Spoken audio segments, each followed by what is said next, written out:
नमस्कार। चलिए आज एक राज की बात जानते हैं। बिजनेस की भाषा।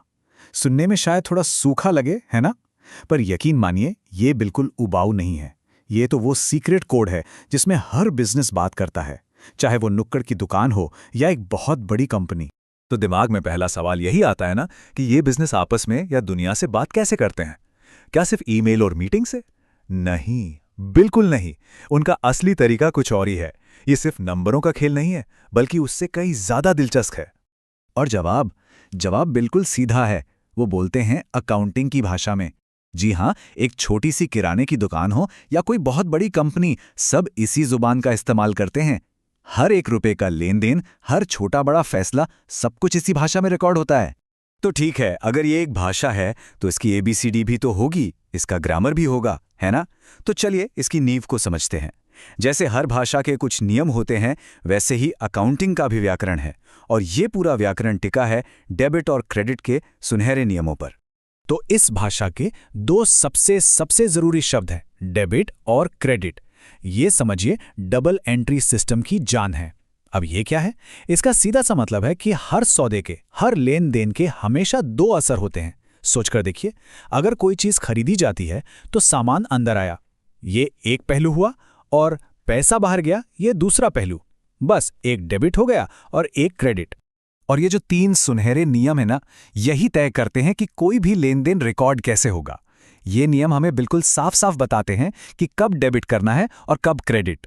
ये किसी भी बिजनेस के लिए एक जीपीएस की तरह है, जो हमेशा सही रास्ता दिखाते हैं। ठीक है, तो ग्रामर तो समझ आ गया। अब शब्द से वाक्य बनाने की तरफ बढ़ते हैं। चलिए अब बात करते हैं एक बिजनेस के पूरे ढांचे की, उसके ब्लूप्रिंट की। और इस ब्लूप्रिंट को कहते हैं अकाउंटिंग इक्वेशन या अकाउंटिंग समीकरण। तो इस ब्लूप्रिंट का पहला और सबसे जरूरी हिस्सा है एसेट्स, मतलब संपत्ति। ये वो सारी कीमती चीजें हैं जो बिजनेस के पास हैं और जो आगे चलकर पैसा कमाने में मदद करेंगी, जैसे कैश हो गया, मशीनें, बिल्डिंग। बिल्कुल आसान भाषा में कहें तो ये वो सब कुछ है जो बिजनेस का अपना है। एसेट्स के बाद आती हैं लायबिलिटीज, मतलब देनदारियां। ये वो पैसा है जो बिजनेस को दूसरों को चुकाना है।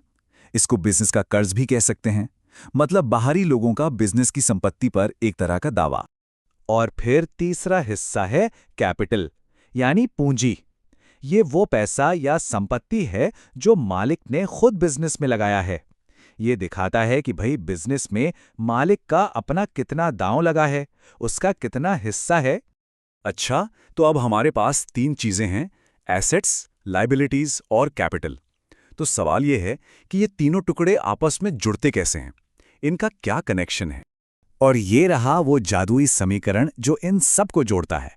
एसेट्स हमेशा लायबिलिटीज और कैपिटल के जोड़ के बराबर होते हैं। मतलब ये कि बिजनेस के पास जो कुछ भी है वो या तो कर्ज का है या फिर मालिक का लगाया हुआ पैसा है। और सबसे मजेदार बात, ये तराजू हमेशा हमेशा बराबर रहना चाहिए। चलिए ढांचा तो समझ लिया, अब देखते हैं कि ये मशीन चलती कैसे है। बात करते हैं बिजनेस के रोजमर्रा के एक्शन की, यानी पैसा कमाना और पैसा खर्च करना। देखिए, किसी भी बिजनेस में मोटे तौर पर दो ही काम होते हैं, पैसा अंदर आता है और पैसा बाहर जाता है। जब पैसा सामान बेचने या सर्विस देने से अंदर आता है तो उसे कहते हैं रेवेन्यू। और इस रेवेन्यू को कमाने के लिए जो पैसा लगाना पड़ता है, जो खर्च होता है, उसे कहते हैं एक्सपेंसेस। चलो एक उदाहरण देखते हैं। मान लीजिए इस महीने रेवेन्यू हुआ 1,00,000 रुपया और इससे कमाने में खर्च हो गए 70,000 रुपये। तो साफ साफ दिख रहा है कि कमाई खर्च से ज्यादा है। और बस यहीं से कहानी और भी मजेदार हो जाती है। तो इतना सब जो हुआ, पैसा आया पैसा गया, इसका नतीजा क्या निकला? मतलब बिजनेस जीता या हारा, इसका फैसला कैसे होता है? चलिए अब इस खेल का स्कोर कार्ड देखते हैं। जब कुल रेवेन्यू कुल खर्चों से ज्यादा होता है तो उसे कहते हैं प्रॉफिट, सीधा सीधा मुनाफा। ये इस बात का संकेत है कि बिजनेस सही रास्ते पर है, सफल हो रहा है। और सच पूछिए तो यही तो हर बिजनेस का सपना होता है। और इसको कैलकुलेट करना तो बच्चों का खेल है। 1,00,000 रुपए के रेवेन्यू में से 70,000 रुपए के खर्चे माइनस कर दीजिए, क्या बचा?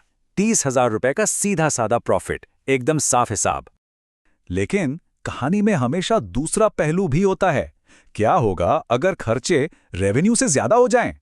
तब होता है लॉस, मतलब घाटा। और ये एक खतरे की घंटी है जो बताती है कि बिजनेस की नाव डगमगा रही है।